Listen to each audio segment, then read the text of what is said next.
साथियों, एक बार फिर आप लोगों की अदालत में आई हूँ, यानी कि जनता की अदालत में। अब आप ही लोग फैसला करिए कि सही क्या है और गलत क्या है। उत्तराखंड की सरकार, जो कि एक प्रचंड बहुमत की सरकार है, डबल इंजन की सरकार है और तथाकथित ज़ीरो टॉलरेंस की सरकार है, वो लगातार कोरोना महामारी की आड़ में लॉकडाउन पीरियड के दौरान नियमों की, कानूनों की धज्जियां उड़ाने का काम कर रही है और अपने लिए कोई सज़ा सुनिश्चित नहीं कर रही है। वैसे तो कई बार इस बीच बैकडोर से कई अपने लोगों को पासेस अलॉट किए गए होंगे, कई लोगों को एक ज़िले से दूसरे ज़िले में भेजा गया होगा, यानी कि भाईबंदी कई लोगों के संग दिखाई गई होगी। लेकिन जो मोटे मोटे 3 प्रकरण मैं आपके सामने रख रही हूँ, जो कि अब जो है पानी सर से ऊपर उठ चुका है। इन्होंने समझ रखा है उत्तराखंड की जनता बेवकूफ़ है, उसके कुछ समझ में नहीं आता, वो नासमझ जनता है। इसलिए उसको जो भी दिखाएंगे या उसके सामने जो भी करेंगे प्रचंड बहुमत की आड़ में या अपने सत्ता का दुरुपयोग करेंगे और उत्तराखंड की जनता रिटेलिएट भी नहीं करेगी, उत्तराखंड की जनता रिएक्ट भी नहीं करेगी। तो ये इनकी गलतफहमी है। ये सिलसिला शुरू होता है 27 मार्च को। लॉकडाउन का पहला चरण शुरू हुआ 24 मार्च को। मात्र 3 दिन के अंदर, यानी कि 27 मार्च को 1800 गुजरात के लोग 200 उत्तराखंड की बसेस में भरकर गुजरात सकुशल पहुंचाए जाते हैं। एक आम आदमी, एक गरीब आदमी, उसके मन में एक आस जगती है कि शायद अब हमें भी हमारे घर वापस जाने को मिले।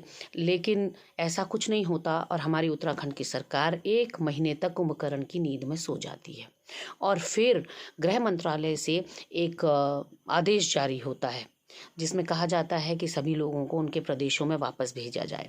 तो तब हमारी सरकार मुस्तैद होती है, हमारी सरकार हरकत में आती है और इनके जो सरकारी प्रवक्ता पहले ये कह रहे थे कि मात्र 3,500 लोगों ने सरकार को संपर्क किया है।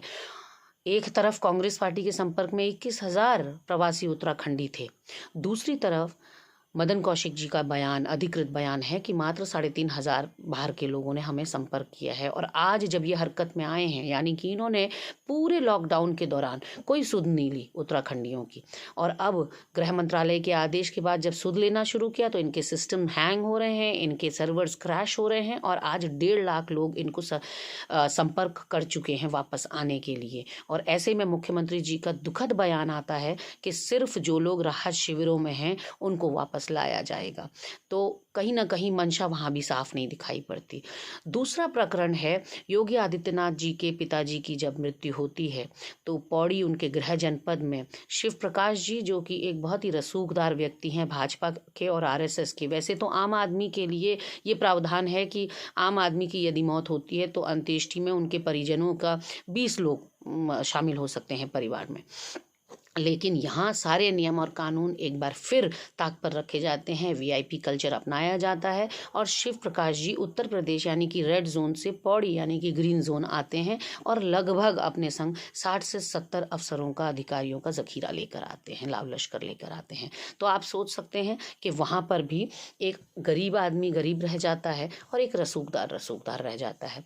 कल तो हद ही हो गई। कल अपर मुख्य सचिव श्री ओम प्रकाश जी, जो कि मुख्यमंत्री जी के बहुत ही ख़ास, बहुत ही आँख के तारे कहे समझे जाते हैं, उन्होंने एक पत्र जारी किया, एक पास जारी किया जो कि एक उत्तर प्रदेश के विवादित विधायक अमन मणि त्रिपाठी जी के लिए था। उनके साथ 11 लोग और थे।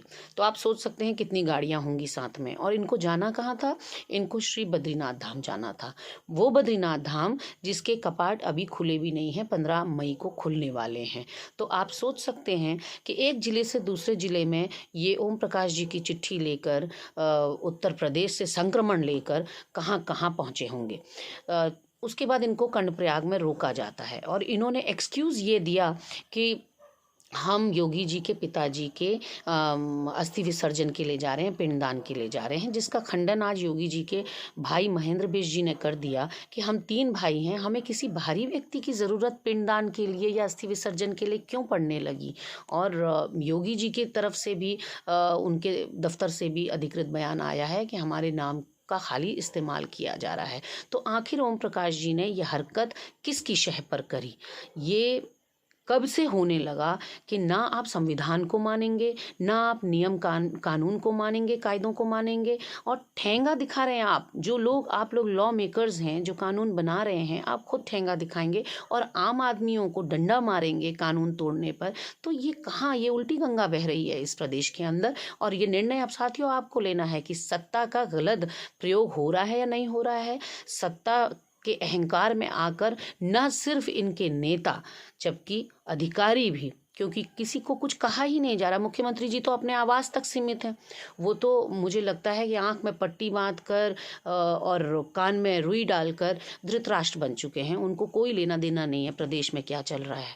तो इसलिए आप लोगों से निवेदन है कि हम लोगों को अपने विरोधी स्वरों को मुखर करना होगा और सरकारों को बताना होगा कि हम बेवकूफ़ नहीं हैं, हमें समझ में आता है। और जब आप ऐसा भेदभावपूर्ण रवैया अपनाते हैं तो जनता उसका मुंह तोड़ जवाब देना भी जानती है।